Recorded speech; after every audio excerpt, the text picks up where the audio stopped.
صاحب جو صورتحال سامنے آ رہی ہے وہ یہ ہے کہ شاید ملیٹریلی تو طالبان کو اتنا بڑا کوئی چیلنج نہیں ہے، پولیٹیکلی بھی نہیں ہے، لیکن اکنامک چیلنج کی سب بات کر رہے ہیں۔ سینکشنز، ریزروز فریز ہو جانا، وہاں پہ ڈالر کا ڈرائی ہو جانا، کوئی پیسہ نہیں ہے حکومت کے پاس، سب خالی ہو گیا ہے۔ ایون کہ لوگوں کے جو بینکوں میں پیسے ہیں وہ کیش وڈرالز پہ بھی لمٹ ہے۔ آپ سمجھتے ہیں کہ موجودہ صورتحال میں طالبان معاشی طور پہ افغانستان کو چلا لیں گے؟ دیکھیے، جو آج سے 25-30 سال پہلے کا افغانستان تھا وہ اب نہیں رہا۔ یہ ایک نیا پاکستان، نیا افغانستان جو ہے وہ سامنے آیا ہے۔ دیکھیے 25 سے 30 سال پہلے at least 60 different Afghani currencies تھیں۔ جو بھی اپنے علاقے کا بڑا چودھری ہوتا تھا وہ اپنی کرنسی نکال دیتا تھا، اور کہتے ہیں کہ خربوں افغانی کرنسیز جو ہیں وہ اس وقت سرکولیٹ کر رہی ہیں۔ 2003 میں if I'm not mistaken ایک نیا قانون پاس کیا گیا تھا افغانستان میں، جس کے نتیجے میں وہ افغانستان بینک کہلاتا ہے، جو ان کا اسٹیٹ بینک سمجھ لیجئے، وہ آ گیا۔ اس نے کرنسی کو کنٹرول کر لیا، اس نے وہاں پہ فائنینشیل سیکٹر جو بینکس تھے ان کو ریگولیٹ کرنا شروع کر دیا۔ ایک نئی افغانی کرنسی جو ہے وہ سامنے آئی۔ اب آپ سوچئے کرنسی اتنا امپورٹنٹ رول پلے کرتی ہے، یعنی کہ آپ اور میں جہاں نوکری کرتے ہیں، ہمیں جب مہینے کے بعد چیک ملنا ہے وہ اس کرنسی کے اوپر ملنا ہے، پھر اس کرنسی کا زور ہوتا ہے اور سینٹرل بینک کنٹرول کرتا ہے کہ ملک کے اندر کتنی مہنگائی ہوگی۔ اب کیا ہوا ہے، اب یہ چیزیں ہیں جو پچھلے 20-25 سال میں بدل گئی ہیں۔ اب ایک نیا افغانستان معاشی ڈھانچہ جو تھا اس کا وہ سامنے آیا ہے۔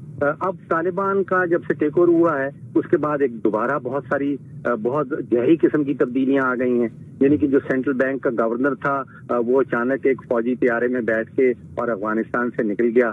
پھر جو ایکسچینج ریزروز پڑے ہوئے تھے جو تقریباً 9 ارب ڈالر کے تھے، وہ سنا یہ گیا ہے کہ طالبان کے کچھ لوگ جو ہیں وہ افغانستان بینک میں گئے اور وہ ان سے پوچھ گچھ کر رہے تھے کہ ریزروز کہاں ہیں۔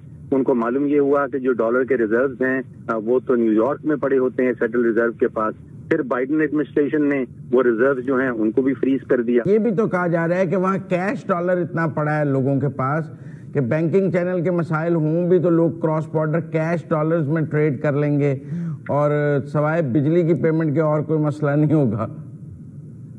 دیکھیے، جو ایکسپورٹ امپورٹ کا کام ہوتا ہے وہ بینکوں کے تھرو کیا جاتا ہے، لیٹر آف کریڈٹ کھولے جاتے ہیں، چاہے جتنے بھی کیش کسی کے پاس گھر میں پڑے ہوں۔ جو ریاستی کاروبار ہے وہ آپ کو لیٹر آف کریڈٹ کے تھرو کھولنا پڑتا ہے جو آپ امپورٹس کر رہے ہیں۔ مجھے خدشہ اس چیز کا ہے کہ جو 7 ارب ڈالر کی امپورٹ ہو رہی ہیں ان میں بے تحاشا چیزیں جو ہیں وہ کھانے کی چیزیں ہیں۔ پھر اگر سینٹرل بینک نہیں ہے تو آپ سوچئے کہ کرنسی کا کیا حال ہوگا اور مہنگائی کا کیا حال ہوگا۔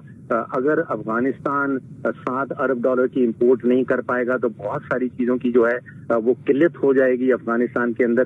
میری امید یہ ہے کہ وہ یہ کر پائیں، لیکن یہ چیزیں پوٹینشیل بہت بڑے چیلنجز ہوں گے طالبان حکومت کے۔ ہم نے دیکھا ہے کہ وہ ابھی تک اپنی کوئی اکنامک ٹیم سامنے بھی نہیں لائے۔ جو واقعہ آپ نے ذکر کیا ہے کہ جی طالبان کے لوگ سینٹرل بینک گئے اور انہوں نے کہا پیسے کہاں ہیں، ایسٹس کہاں ہیں، ان میں کوئی اکنامک ماہر نہیں تھا۔ وہ گورنر جو سینٹرل بینک ہے اس نے بھی کہا کہ میں نے انہیں کہا کوئی اکنامک ایڈوائزر لائیں، اسے سمجھا دیتے ہیں، فراڈ کوئی نہیں ہوا، لیکن ان میں سے کسی کو معیشت کی سمجھ نہیں تھی۔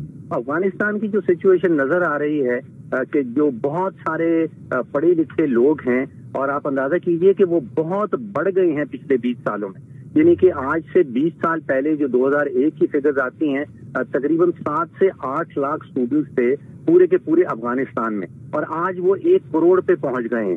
کوئی 35,000 ٹیچرز تھے آج سے 20 سال پہلے جو اب 2,20,000 پہ پہنچ گئے ہیں۔ تو یہ وہ افغانستان نہیں ہے جو 25 سال پہلے ہوا کرتا تھا۔ لوگ بہت پڑھ لکھ گئے ہیں، لوگ بہت کنیکٹڈ ہو گئے ہیں، بہت ساری نئی روڈز بن گئی ہیں، بجلی کا میں نے آپ سے ذکر کر دیا۔ تو یہ طالبان حکومت جو ہے اس کو بہت ساری چیزوں میں اپنے آپ کو ٹرانزیشن کرنا ہوگا۔ دیکھیے اس وقت وہ ایک مسلح ملیشیا ہے، اب مسلح ملیشیا سے اس نے گورنمنٹ ٹرانزیشن کی طرف جانا ہے، اس نے ایک حکمران پارٹی بننا ہے۔ اور پھر دوسرا مزمل صاحب بہت بڑا ایشو یہ ہے جس کو وہ کہتے ہیں de militarization of political party. Afghanistan میں ایز سچ سیاسی جماعتیں ایگزسٹ نہیں کرتی ہیں، وہ ساری کی ساری ملیشیاز ہیں اور بڑے بڑے چودھریز ہیں نارتھ میں اپنے